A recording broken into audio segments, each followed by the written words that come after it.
Hi friends, welcome to Gowri's gallery. இன்றைக்கி நம்ம சேனலில் என்ன பார்க்க போகிறோம் அப்படின்னா, ஆல்ரெடி ஃபினிஷ் பண்ண ப்ளைன் ப்ளவுஸில் ஸ்டோன் ஒர்க் யூஸ் பண்ணி எப்படி கிராண்டாக மாற்றுறது அப்படின்றத பார்க்கலாம். அதுக்கு முன்னாடி நீங்கள் இப்போ தான் என்னோடய சேனலை ஃபர்ஸ்ட் டைம் பார்க்குறீங்க அப்படின்னா கண்டிப்பாக சேனலை சப்ஸ்கிரைப் பண்ணுங்கள், எனக்கு சப்போர்ட் பண்ணுங்கள். இப்போ நான் இந்த ப்ளவுஸில் ஸ்லீவில் வந்து ஸ்கேலப் மாடல் யூஸ் பண்ணி டிசைன் பண்ணியிருக்கேன். அதே மாதிரி நெக்லேயும் வந்து ஒரு டிசைனர் நெக் வச்சு ஸ்கேலப் வர மாதிரி ஃபினிஷ் பண்ணியிருக்கேன். இது வந்து ப்ளைனாக இருக்கிறதுனால ஸ்டோன் ஒர்க் யூஸ் பண்ணலாம் அப்படின்ற மாதிரி ஐடியா இருந்தது. ஸோ இப்போ என்ன பண்ணுறேன் அப்படின்னா, ஸ்டோன்ஸ் எடுத்திருக்கேன். இது வந்து ட்ராப் ஷேப்பில் இருக்கக்கூடிய ஆஃப் ஸ்டோன்ஸு. இது வந்து நம்ம ஸ்டிச் பண்ண முடியாது, க்ளூ வச்சு தான் ஸ்டிக் பண்ணணும். ஸோ நான் அதுக்காக வந்து B7000 க்ளூ எடுத்திருக்கேன். அதை யூஸ் பண்ணி அந்த ஸ்கேலப் எண்ட் ஆகிற இடத்துல மட்டும் இந்த மாதிரி ஒரு 3 ஸ்டோன்ஸ் வச்சு டிசைன் பண்ணிக்கலாம். இது வந்து நம்மளோட க்ரியேட்டிவிட்டி தான். நீங்கள் உங்களுக்கு எப்படி விருப்பமோ அந்த மாதிரி பண்ணிக்கலாம். ஒரு 2 பீட்ஸ் மட்டும் ஒட்டினா கூட அது நல்லா தான் இருக்கும். நான் வந்து ஃபஸ்ட்டு ஒட்டி பார்த்துருக்கேன் பார்த்தீங்களா, அது வந்து கொஞ்சம் வைடாக இருந்த மாதிரி இருந்தது. ஸோ நான் செகண்ட் டைம் ஸ்டிக் பண்ணும்போது இந்த மாதிரி டிசைன் ட்ரை பண்ணேன். அது எனக்கு நல்லா இருந்த மாதிரி தெரிஞ்சது. ஸோ அதே கண்டினியூ பண்ணிட்டேன். இப்போ இந்த க்ளூ யூஸ் பண்ணும்போது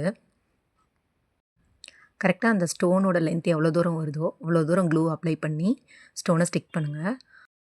அப்போ தான் அந்த ஸ்டோன்ஸ் வந்து நல்லா ஸ்டிக் ஆகி நமக்கு கீழே விழுகாமல் லைஃப் வரும். ஸோ இந்த க்ளூ வந்து நல்லாவே ஸ்ட்ராங்காக இருக்கும்.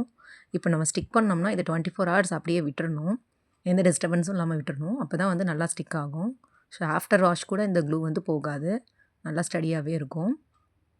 இந்த மாதிரி ஸ்லீவில் இருக்கக்கூடிய ஸ்கேலப் எட்ஜில் வந்து இந்த ஸ்டோன்ஸ் வர மாதிரி ஸ்டிக் பண்ணிக்கிறேன். இதை ஸ்டிக் பண்ணும்போது க்ளூ பென் கிடைக்கிது, இந்த மாதிரி ஸ்டோன்ஸ் ஸ்டிக் பண்ணுறதுக்காக. அதை வச்சும் ஸ்டிக் பண்ணலாம், இல்லைனா இந்த மாதிரி ஏதாவது ஷார்ப்பான திங்ஸ் யூஸ் பண்ணி ஸ்டிக் பண்ணுங்கள். ஏன்னா கையில் பட்டுச்சுன்னா ரொம்ப ஸ்டிக்கியாக இருக்கும் இது.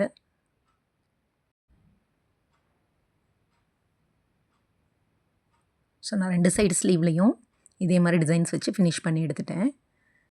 ஸோ இப்போ நீங்களே பாருங்கள், ஃபர்ஸ்ட் ப்ளைனாக இருந்ததை விட இப்போ இந்த ஸ்டோன்ஸ் ஒட்டினோன்னே இந்த ஸ்கேலப் மாடல் ரொம்ப சூப்பராக இருந்தது. நான் ஆல்ரெடி சாரியில் இருக்கக்கூடிய அந்த சாரியில் இருக்கக்கூடிய கலரை வந்து ஸ்லீவோட பார்டராக கொடுத்துருந்தேன், ஸ்கேலப்பில் பார்டர் வர மாதிரி கொடுத்துருந்தேன். ஸோ அதில் வந்து இப்போ ஸ்டோன்ஸ் ஒட்டினோன்னா ரொம்ப கிராண்டாக இருந்தது ப்ளவுஸு. ஸோ இப்போ பின்னாடி இருந்த நெக் சைடில் இருக்கக்கூடிய ஸ்கேலப்லேயும் வந்து இதே மாதிரி ஸ்டோன்ஸ் வந்து ஸ்டிக் பண்ணிக்க போகிறேன். அதுவும் சென்டரில் மட்டும் இந்த மாதிரி ஒரு 6 ஸ்டோன்ஸ் வச்சு ஸ்டிக் பண்ணி ஒரு ஃப்ளவர் ஷேப்பில் ரெடி பண்ணியிருக்கேன்.